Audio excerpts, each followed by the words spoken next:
All right, aloha everyone. Thank you all for tuning in.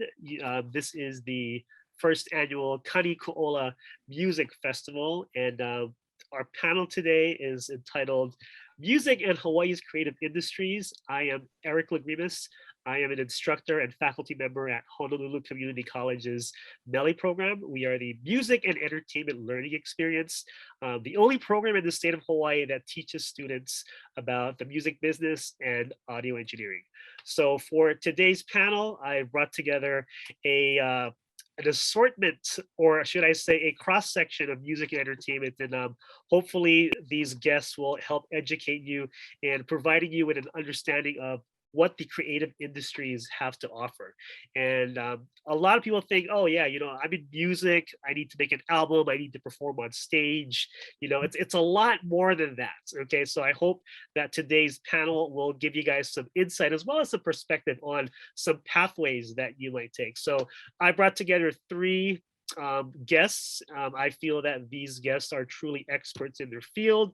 I would also consider them rising stars in what they do, because they're blazing their trails on their own. So I really think that the information that they provide will help you guys decide on if this is a career for you. So welcome, and I'd like to introduce first off from Hawaii, Chaz. Chaz, welcome. Hello, aloha. All right. Good morning. Yeah, from LA, we've got Perfecto De Castro. Hello, hi everybody. Yeah, and also from Southern California, Katy McIlvane. McIlvane. McIlvane. There you go. I strongly encourage everyone to just use Mac. There you go. Katy Mac. We got Katy Mac. There you go. Awesome, awesome. Thank you all for being here, guys. Our pleasure. Thanks for having us. Wonderful. Yeah. So I want to start off with a little bit of some word association. So I know for all of us here, music is kind of like, the heart and soul of what we do.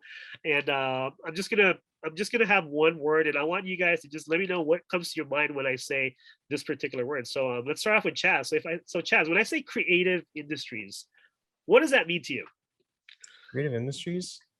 To me, it means anything that lives within the bubble of a non-traditional career, but in the entertainment sector of our economy. That's what I would consider creative industries. Awesome, awesome. Perfecto, what about you? Creative industries. It's a lot of work. Well, what do you mean by that? Can you elaborate? Well, here's the thing. Growing up in the Philippines, going into creative into a creative career is usually discouraged because it's not a real job. Yeah. What are you gonna spend all day playing your guitar, just playing music? But actually, the whole act of playing guitar and perfecting your craft is a lot of work, and also it's not a job that you can turn off and shove aside for certain periods of the day, because for a creative, your mind is always running. So it's always so you're on pretty much every time you're awake, or sometimes when you're asleep, and you remember it if you're lucky. So yeah, it's a lot of work, but it's worth it for those who really have the passion for it. Awesome. Yeah, thank you for that. Katy Mac, what about you? Word association, you say creative industries, I think broke. Good one. You think, there you go. There's a little bit of realism going on here, guys. That's awesome. That is awesome. Now, so with that said, when people think about a career in music, it's never as you plan it. It really is. I think I speak for most that you never really plan what you're going to do. I think you study it. You try to think about going a route that you feel is appropriate, but it never kind of ends up that way. For example, I was never supposed to teach, but here I am teaching at a college. Okay. What are some of your backstories in terms of how you got to where you are now? Like, was there something interesting that kind of, was there a crossroad that kind of led you to where you are now? Let's start back. Let's start with Katy. Like, how did you get to where you are? What was your backstory leading up to what you're doing now? Yeah, mine is so much less interesting than I think people want to hear. I have a colleague who went to undergrad for geology, but she worked at the radio station, and so she wound up in music supervision. And I feel like that's the story most people want to hear, but my story is that I decided when I was 16 that I wanted to work in music business. I went to college for music business. I interned at sync companies, and I've been working for the last 15 years at this to get to where I am now. And I think that kind of ties back in with my broke word association, because it's like, I've seen so many people cycle out and go into real estate because they don't want to be broke, and they would rather, like make a little bit more money than do this because it's a passion and it's something that they're determined to work at for years on end. And so, like I said, my story is kind of dull. I just decided I wanted to do this, and I've been chipping it away at it ever since. Right on, right on. How about you, Perfecto? I've had so many crossroads. Well, let me tell you about the latest one. When my family moved to Los Angeles back in 2004, since everything was uprooted and I'm in a totally different country, totally different environment and all that, at first I wasn't really comfortable, and I was and as a creative, when there's nothing on the horizon, you go into bouts of self-doubt and depression and all that. And then one day, at the very lowest point, I spoke with my wife, and she said, and I told her, like, what if I just get a job at Target and just to bring some money in, because broke. Yes. So anyway, and she got mad. She got really angry. She said, well, if that's what you're gonna do, then let's go back to the Philippines, because I didn't bring you over here just so that you don't do what you're supposed to be doing. Right. And that kind of woke me up and allowed me to hold on to what I wanted to do in the first place, and just keep doing it and keep plugging away. And from there, it entailed into getting into all sorts of stuff. You hustle, and everything that I did was all music related. So it's either I taught music, I taught different kinds of music, I sold stuff, I played, I gigged out, I performed, I discovered YouTube, I discovered the world of video and content creation and all that, and all at the same time doing all the grown-up stuff of taking care of my finances, taking care of my family, and coming up with different products, because now you're no longer just a musician. You are the product. And it's a matter of learning how to market yourself and making what you offer appealing to your demographic or to your audience. So I mean, that's what goes into my mind right now as far as crossroads go. Awesome. What about you, Chaz? I feel that I relate a lot to like what Perfecto said, that we've just had several lives over, and I've been playing like music publicly, maybe like in bands, for like 17 years before I moved back to Hawaii. And I know I look like a young man. I'm a dad, I have a 3-year-old, happily married for like 8 years, and 33. So this is the honest truth, I shave every day, and I started my journey like surrounded by music growing up in Hawaii. I'm a Kalihi boy. I went to Moanalo High School. It was a public high school, and we had an amazing music program that I think fostered a lot of students, but I was definitely not the best violinist in the orchestra. But my dad loved music, my mom loved music, and they loved it so much that they wouldn't let me listen to rock music, which I don't understand, because I guess they didn't love me, so there was a lot of R&B, Motown, classical music, Hawaiian music, and a lot of our family played Hawaiian music, but they would always tell me music is something we love, it is not something you do for work. And I think a lot of my peers could relate to this, because in Hawaii, our most famous, internationally known musicians had day jobs to the day they died. And so the social consciousness was like against me. So I was like, I'm going to be a medical researcher. I went to college for that initially. and I switched my degree to English to get out quicker, and just kept playing in bands, kept working in clubs, which is where I would see Eric. And eventually, one project to the next, I joined my friend's band that played on the streets for money. I said, I can market that. I can turn that into a business. We're going to be the boy band writing pop music during the neo folk revival of, I don't know what year that was, 2014, you know? Yeah, you guys were like the busking boy band. Yeah, no, they were wearing like cargo shorts and Yeah. slippers, and I would like book them for gigs because I was promoting shows and events. And my cousin joined the band, and when he left, I was like, you know, I think with the right direction and or redirection, this could become something special and unique. And I also interned at a music label called Go Aloha with Brett Ortone and Imo Garza. And from the moment I went there, I just never left. When I was in college, I was like, you're the only people I know who are doing music full time. I will just please let me come back to your studio every single day that I'm free and not in school. And learning in that environment, I saw bands get developed and broken and put on the radio. And I kind of applied all of those things to like, okay, here's all my failed music things. I'm going to go be in this band. And in that band, we traveled the country, played on a lot of sidewalks all over the country, went to a lot of sync conferences, moved to LA, lived the dream. I like to say I lived the dream and I drowned in it. I played music 5 days a week, 4 hours plus at a time. And it was awesome. And then I flamed out. I realized that I was just exhausted from playing every single day. And that's like not my passion. And I kudos to those of you out there who love doing that. And I realized that that's not me. I don't want to play music 4 hours every single day. I don't love it that much. There's no joy that I would receive from playing in front of like a sold out audience in a theater.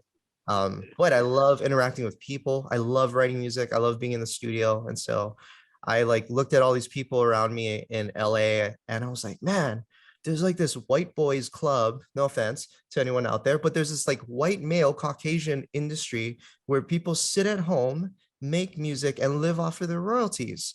What's that about?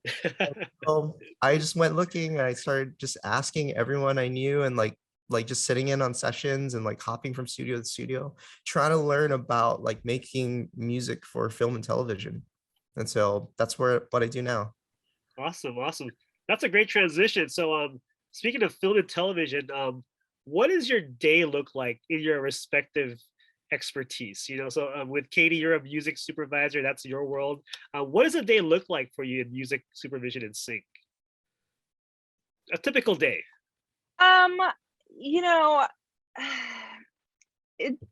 there isn't a typical day, and I know everybody says that, but like it's, you know, I would say on the whole, it's less about what's happening on the day and more like what the process on a project is. So like if I'm working on a film, you know, I think people have this misconception that music supervision is like sitting around making playlists and like telling people what music, you know, right. And it's not that, but that is unfortunately not the beef of what music supervision is. So a lot of times what I get is a project, especially for music supervision. It's, you know, sometimes you get brought in script stages, sometimes you don't get brought in until post. And if you get brought in during post, people have already temped stuff in, you know. I'm not the only person who's heard music. The directors have heard music and have their own ideas about that, you know. And so then it's, you know, I'm doing probably an initial round of clearance investigation to see if, you know, I can find the rights holders and ballpark fees for the songs that somebody else has already picked out, you know. And then from there we might explore some options that I provide. I might, you know, pick some things for people to try in general, or maybe we're looking to replace a specific song that they can't afford, something like that. And then it's you know, once this film is locked, then, or TV show or whatever, you know, you're dealing with putting together a cue sheet, and you're doing all the final licenses, unless you are fortunate enough to work at a big enough company where, you know, somebody else is handling your clearance and somebody else, a business administration team, is handling the licenses. But if you're independent, you know, a lot of what I'm doing is paperwork. That sums it up. I totally hear you on that. And I have a music supervision class, and it looks all fun and games when you're listening to music, but when we get into the licensing component, they're like, we have to do that too. I'm like, absolutely. It's those clearances, you know, for the publishing and sound recording. So awesome. Thank you for that. Perfecto, as a content creator for YouTube, what do you, is everything planned? Like, do you just kind of have an idea about it, or how far ahead, or what, how do you generate ideas for the content that you create on a daily basis? What's a typical day for you like? Okay. Well, it's I guess for creatives, you can't, there's really no set routine. A lot of the stuff that I do, I react to the things that are happening to me at a certain point, and it's not the most efficient way to run your business. And I'm gonna say that right now. But then yeah, what is my typical day? Okay, on a fun week, I get to unbox gear that arrives, and then if I have enough time, I usually film the unboxing right away, because otherwise they would sit in their boxes for long periods of time until I get to them. So I like to get that out of the way right as soon as possible. And then if right now I've started working on deadlines, so there's sort of a production schedule where I'm spending time with a particular piece of equipment, and I explore it. I see what I can write with it. I see how many uses I can get out of it, and what else I can offer in my video that will be interesting to the viewer. Okay, and everything, and in the course of that process, I may write music. I may fire up the DAW and put the track together, I may put together some sounds and use it in my band's gig on the weekend. And then it's weird because now I know we're all like music industry people, but as a YouTube guy, you also have to start thinking about the visuals too. How am I going to present this on film? How am I going to shoot it? Is it going to be picture in picture? Is it going? Am I able to do a screen capture so that people can see it better?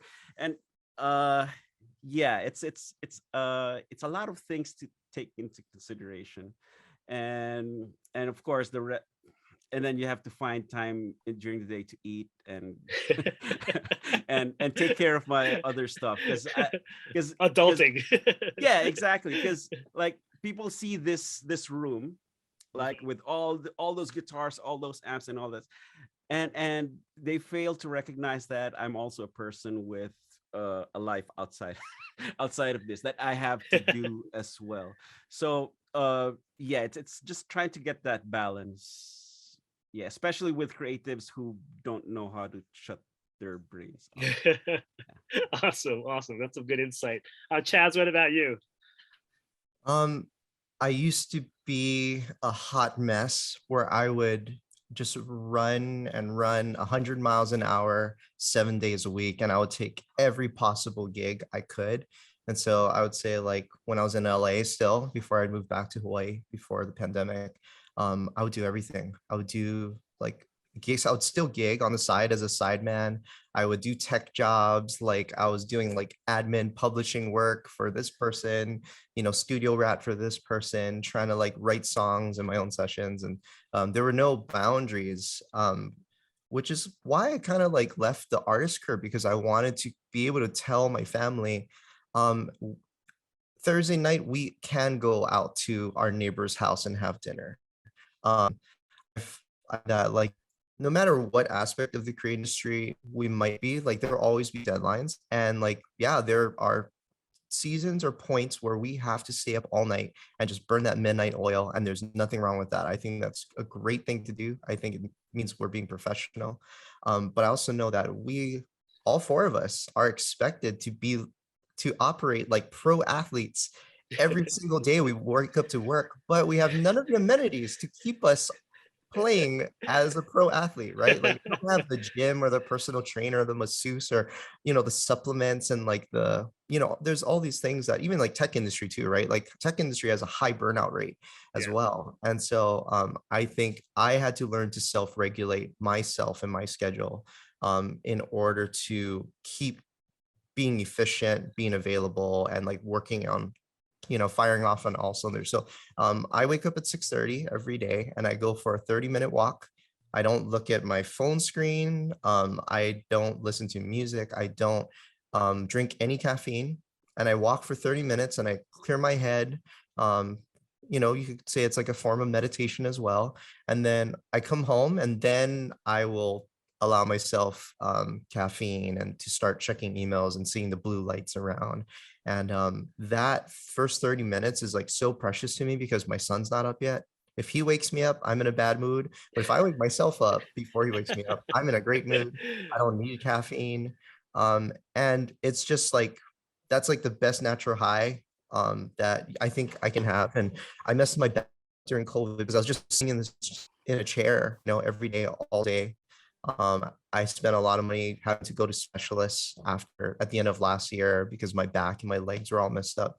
And so I realized I needed to reintegrate like physical exercise and work into my life, not being like a gigging musician anymore. And so, yeah, I'm at my desk right here, 6:30 to about 5:30, 6:30 every day. It's great because everyone where you guys live on the West Coast, like they've been up for several hours. So I'm available and I'm working on the same schedule that a lot of them are. And I try to stop for lunch, but a lot of times I don't. I typically will just skip breakfast and try to have at least 1 or 2 meals. But yeah, that's my life. I'm managing like probably 7 various projects in a given month, and I'm trying to schedule things a month ahead. There are 4 people that work around this that I'm also like managing their schedules as well. And on top of like finishing projects, we also have to be ready for the intake of new projects, and we also have to still like schedule in our co-writes because that's an integral part of our business. And what we do in our company is co-writing with artists. We can't like keep doing all this good and like making all this money for ourselves, but like not reinvest into our community and people that would like help. And so we try to be very available. So yeah, I don't think I would be any good if I'm not available, right? Like Eric, if you couldn't call or email me, then I can't actually participate and help students of yours, right? That Absolutely. are trying to enter the industry. Yeah, so some of my students are your interns right now. Yeah, they're amazing. They are amazing. I would not have taken them had they not reached out. So you're doing good work teaching them that they have to ask, because if they don't ask, they don't get. But yeah, I'm just trying to keep my sanity and sense of mind within everything. But Katie, if you email me on a Saturday and say, hey, I need something at 10 p.m., I'm gonna do it. Like I will never not get something done. But I can't convince myself that it's worth, sleeping 5 hours a day, 7 days a week. And then only one area of my life gets the best of me. Like I want to be available as much as I can for everyone and in my best form for everyone. And so that's why I've created boundaries for myself and my business partner as well. We do. That's good stuff. I think all of you guys really present something valuable in this world of creativity that we're all a part of. And the takeaway that I'm getting is that it's all about that work-life balance. We put in so much in what we do. We're so passionate about the projects that we're a part of. You slave away behind the paperwork. You don't mind, contacting people and getting shut down because it's all for the love of what we're doing for our projects. Speaking of that work life, regardless of where we are in our careers, did you guys find it important to be situated in a hub or like a city where there's a lot of activity with regards to what you're doing? Because I know for me that was a major factor. You know, coming from Hawaii, going to college in Boston, and moving to New York City right afterwards. That was a big thing for me. I didn't want to go to college and come back to Hawaii. I wanted to just kind of like be in a hub and just kind of like immerse myself in everything. You know, so was that something that you considered in what you're doing now professionally, moving to a hub, or has that shifted over the years and you can kind of do what you do wherever you are now with the internet, with now with Zoom in collaboration? What's your take on that, Katie? Yeah, I mean, I unfortunately don't think there's really, a substitute for being in LA to do sync and supervision. There are some new takes on things now that we've been doing remote for 2 years, and so that has made it a lot easier, but there's nothing like meeting someone in person. And especially like what I do, I learned like 2% of that in 4 years of college, you know what I mean? But I learned like 60% of it in 1 year at my first job.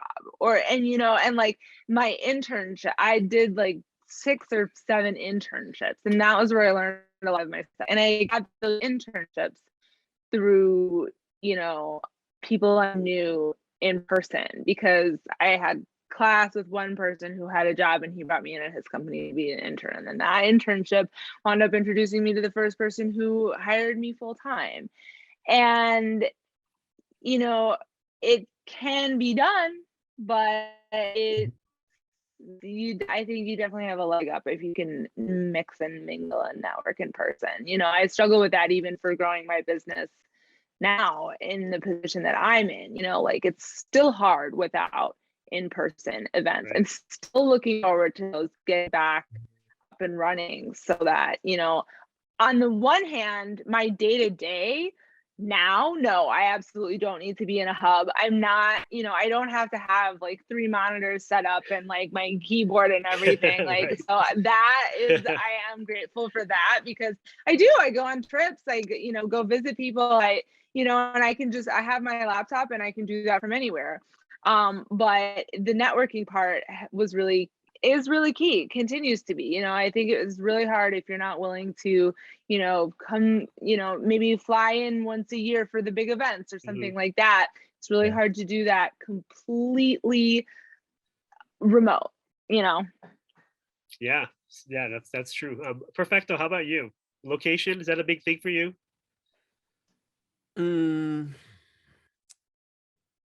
Well, even though I moved to LA from the Philippines, I don't think that move, that my location change helped further my career, because I wasn't really going out to the open jams and and networking with people and that stuff. Pretty much when I moved here, everything was done remotely. I was teaching classes on over the internet, and that was way back in 2004, 2005. And so I was one of the first ones to do it. There is you do get other opportunities when you meet with people, but nowadays I don't think that's a prerequisite anymore, because like a lot of musicians, they're moving out of LA. They're relocating to Nashville, they're relocating to Texas, and they still get the same amount of work. So I guess in my field, it's not as important. I guess as long as you have access to to the right gear and the fast internet, and then you can keep cranking out your content, you could pretty much do that from anywhere. Right on. Yeah. Mhm. What about you, Chaz? I do believe and agree that it is important to be where people live. You know, if you are networking where people live, I think that has like a huge impact. Um, I would never give up that time in LA, you know, for anything in the world. I was reluctant to come back, but my heart was here for my peers back home and this community. But I came back with what I needed. I just moved out of LA a little bit before Joe Rogan and everyone else in the mass exodus of 2020, 2021, you know. I think that if you know, you want to enter the industry, yeah, you got to go live right next door to Katy. Like find out where someone like Katy lives and go live in that area. Because if you show up at their workplace, they're not going to answer the door, right? Like cold calling, you know, people who just like show up at the door, like that's not cool, you know. If But you show up at their house, they're not really gonna want to work with you either. right, because if I were like living, say like hypothetically, right, look, all the cool people live in Toluca Lake or Glendale, North Glendale. Glendale, right? Yep. And then we all go to the same coffee shop every single day, or every once a week we see each other for like years. We're like, we don't even have to talk about work or know what we do for work. We're just friends. And it's those social relationships and networking and going to music conferences that happen predominantly in LA, where the industry like still operates mainly from. Yeah, you have to be there. And I think that my connection points happened in networking, social events. It wasn't some gig I played in front of a bunch of people where I met someone that changed my life. It was really like consistently showing up and doing my part of trying to build a relationship with someone. And it wasn't like, please help me, I want something from you. It's like, man, I just want to know you. I want to be neighborly to you, you know, like it could be something as simple as like some sort of social group, like the gym, coffee shop, just because we all live in that area, you know.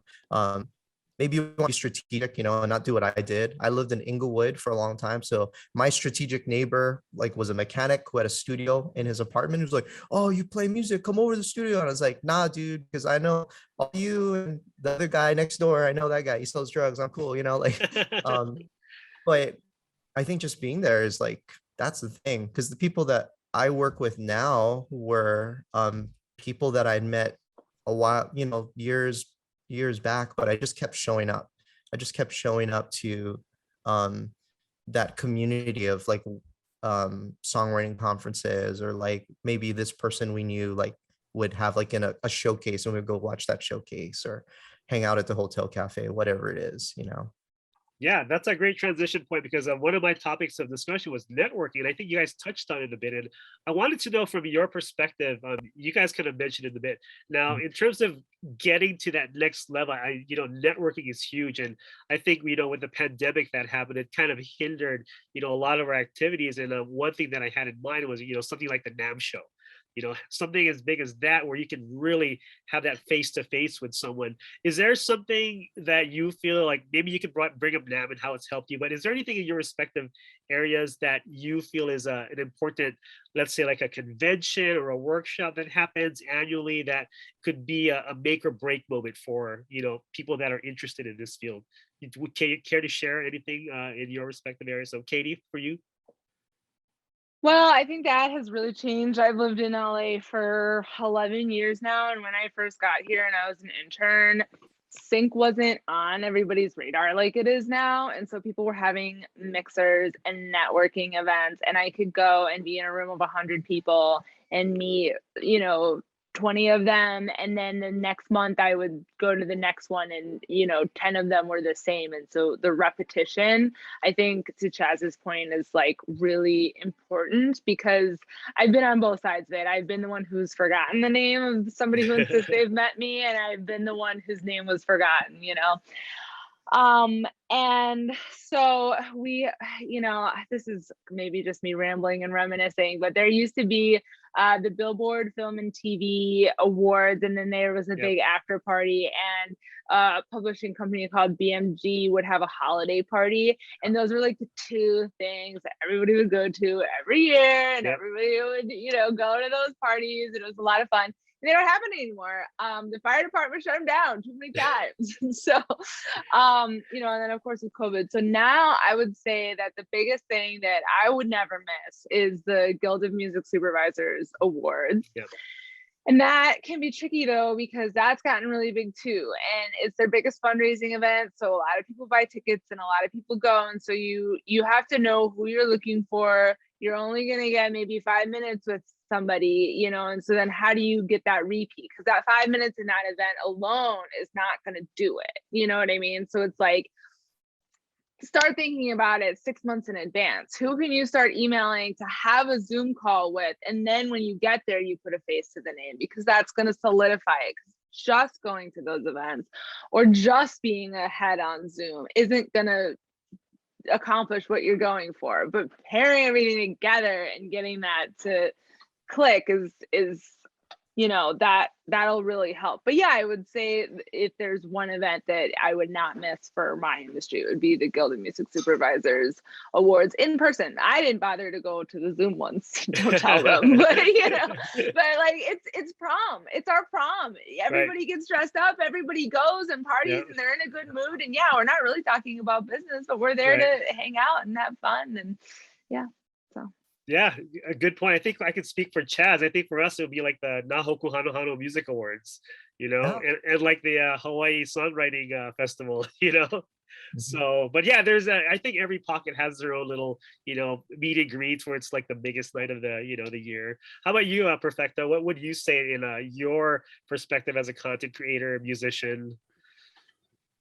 Well, you mentioned the NAMM show, so I should say that I've been going to the NAMM show since 2005, except for this year and last year because they didn't hold it.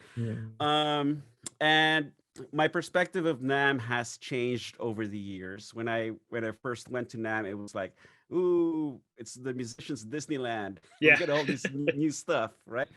And then you do get to meet different people, and you get to rub elbows with them and get to sample the latest gear. And from the kid in Disneyland, that has shifted towards, there's a whole entire new business behind the musical instrument side. It's not just people bringing out guitars for musicians to play with. So there's that a whole other dynamic that gave me perspective. And up until the recent years, I've now started going to NAMM as a content creator. Like, how can I showcase this brand or this gear on my YouTube channel in a way that will be interesting to my audience. So, and like Katy mentioned, you just show up and you go there every year and you follow up on your connections, and that's how you network. I mean, I know earlier I said that location doesn't matter, but you do have to go to these networking events just to go out and meet people. Yeah. Right. And follow up and just make sure that you're keeping on their radar, not necessarily for work stuff, but sometimes I just send a note, hey, how you doing? I hope everything's well and all that. And then usually that leads to work being talked about and opportunities discussed. Aside from the NAMM show, since we didn't have NAMM past couple of years, I did go to a YouTuber event in Germany last August. This German YouTuber, Henning Pauly, he's one of the top dogs in that industry, and he hosted a mini NAMM in his house. And he invited YouTubers that he liked and he trusted, and he invited brands, and we got to film in his insane setup, like black magic cameras and Wow. and all that, super high quality, high definition. And from there, I managed to expand my contacts to Europe, and then at the same time,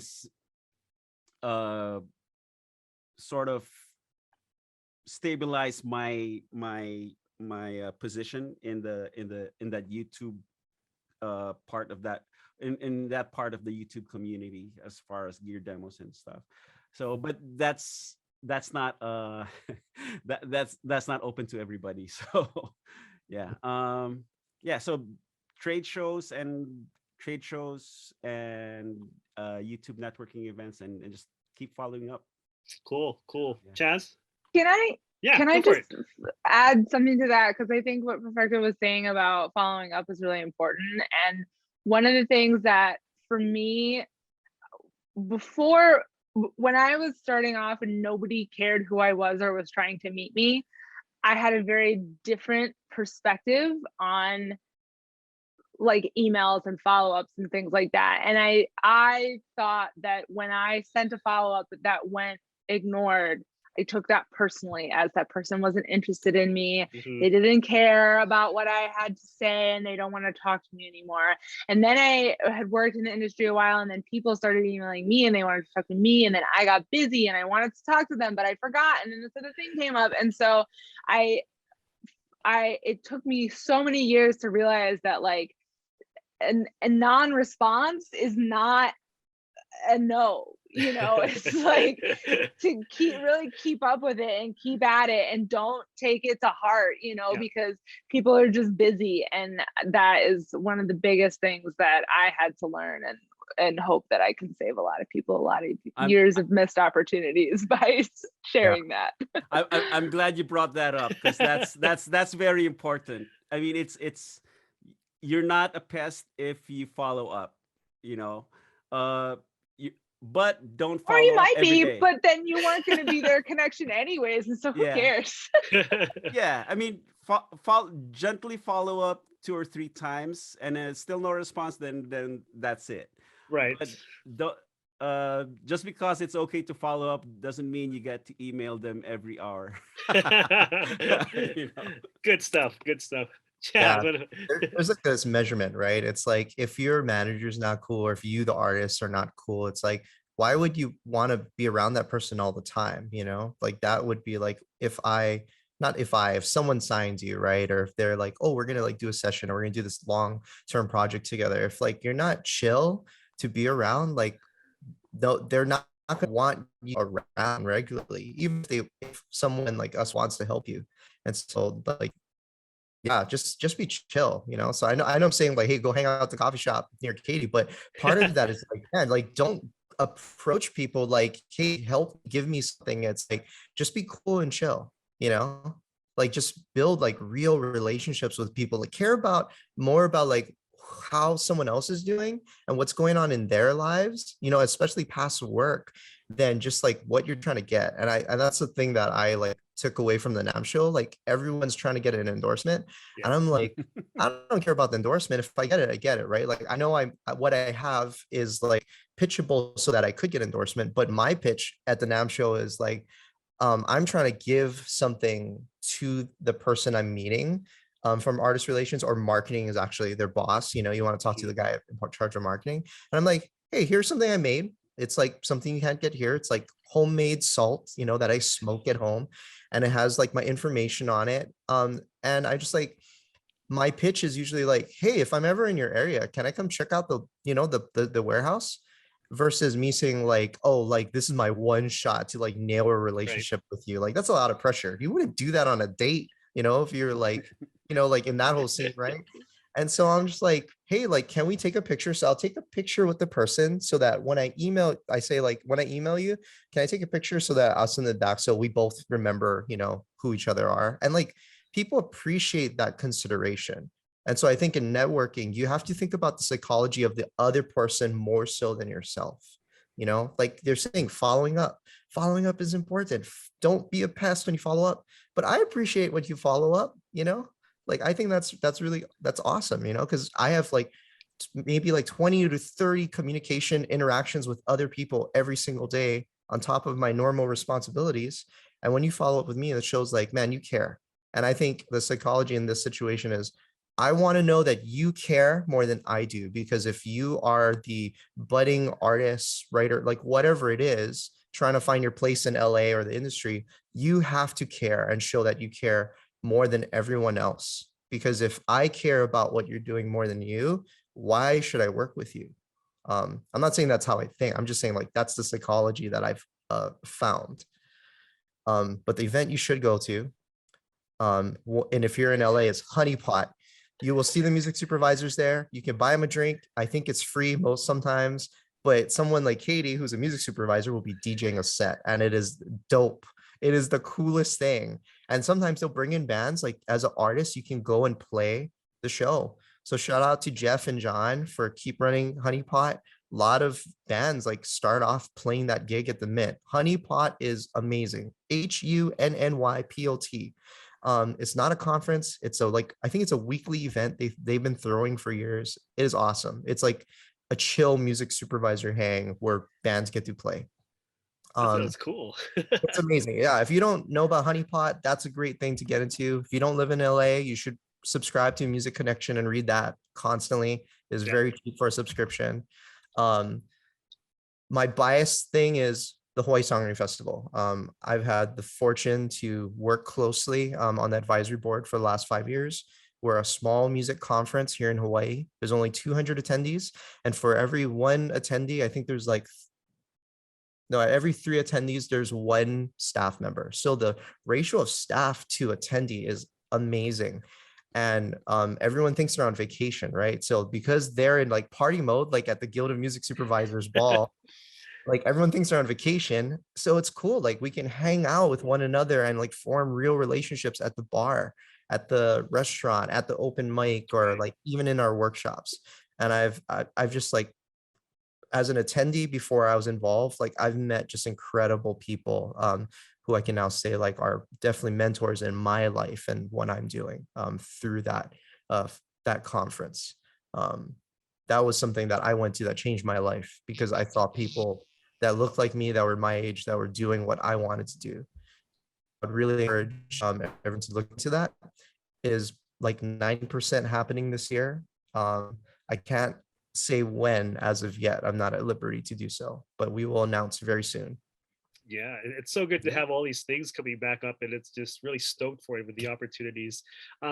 Yeah, looking at the time, we're kind of at our closing point here, and like I said, this thing just flies by.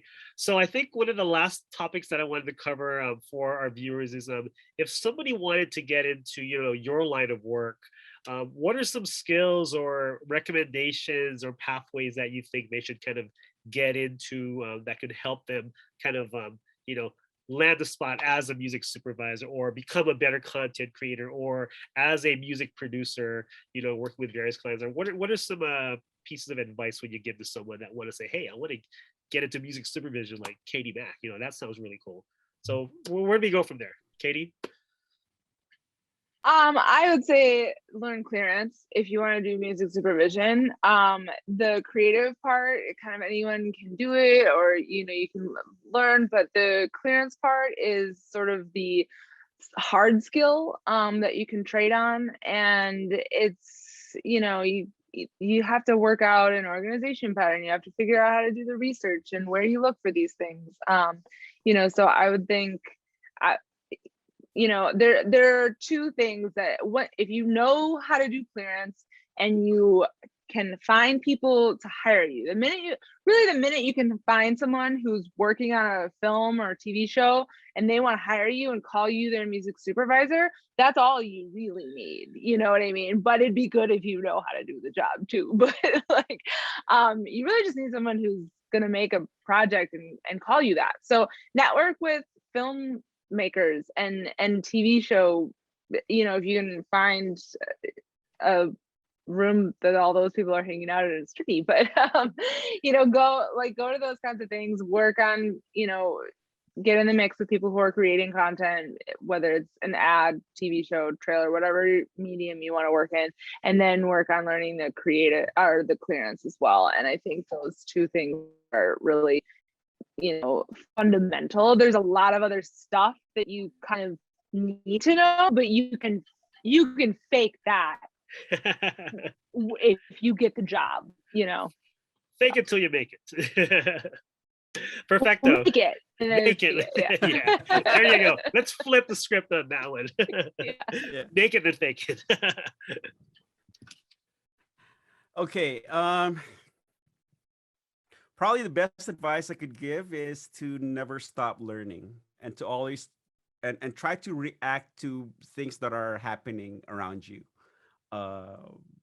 quickly, as quickly as you can. Because right now, like the whole video creator content YouTube thing is so different now than from 2 years ago, or from even last year. It's mind-boggling how quickly it shifts. And if you're not reactive, and if you're not willing to learn quickly or learn on the job, you'll probably get left behind. So that's one thing. And then at the same time, if it entails changing, you have to change within the limits of your own personal taste as well, because Gotcha. you can't just jump on the latest fad, and if it goes against every fiber of your being, you're not going to be able to sustain it. It has to be you have to be able to adapt it to the way you work, as opposed to just chasing the latest bullseye and chasing the latest trend, because that way you come up with work that's meaningful to you and meaningful to your audience as well, and at the same time get more people in. So basically, you're saying no TikTok dances for Perfecto's channel then. No, I've been. It's interesting because I've been making a lot of short form content recently, and to the point that's almost taking over what the long form content that I've been doing. Right. But yes, I'm not dancing. But I've managed to find my niche in that little short form content. Wonderful. That I'm comfortable making and putting out on a regular basis. So awesome. Chaz? If you want to get into what I'm doing, what Brett Ortone told me when I first met him at Goloha was, Chaz, learn a little bit about everything. Be obsessive, because if you're going to survive and have a long career in the music industry, you're going to probably go through a lot of changes. And so I don't think it hurts to learn a little bit about everything. I think you should spend 4 years in a locale. If it's, I would highly suggest LA, unless you want to be like a traditional songwriter, go to Nashville, but you have to be there for 4 years. Don't work at Starbucks for 4 years, like be fully immersed. Find someone doing what you want to be doing and just beg them. Don't wait for them to ask, like, I have an internship assistant position available. Just like ask them and be like, hey, can I just like follow you around? Can I shadow you? Can I do anything I can do to support you? And just be around that environment as often as you can while you're still young and you don't have kids yet. Seriously. And if now's the time. Now is the time. That was like when my son was on his way, that was the last thing I was like, okay, here's my last opportunity to do something like that. I'm going to do it. And all of those mentorships or like internships, everything I did around all these other people has so informed what I'm doing today. But if you're a creator, like if you're an artist, don't make 10 songs every year and a half. Songs are the form of currency in the music industry. So make a lot of songs, and you can have the songs that are very personal to you, which I have those as well, but those are like my firstborn children. And then I have 100 Dalmatians every year that come out, and I have like these fostered and adoptive songs that I make with other people, and I don't hold on tightly to those, but yeah, make a lot of music. Find a way to do that. And learn to love the things that you might not like doing. I'm tired of hearing engineers say, I don't like to tune my vocals. And I'm just like, what? That's the most important thing when you hear a song.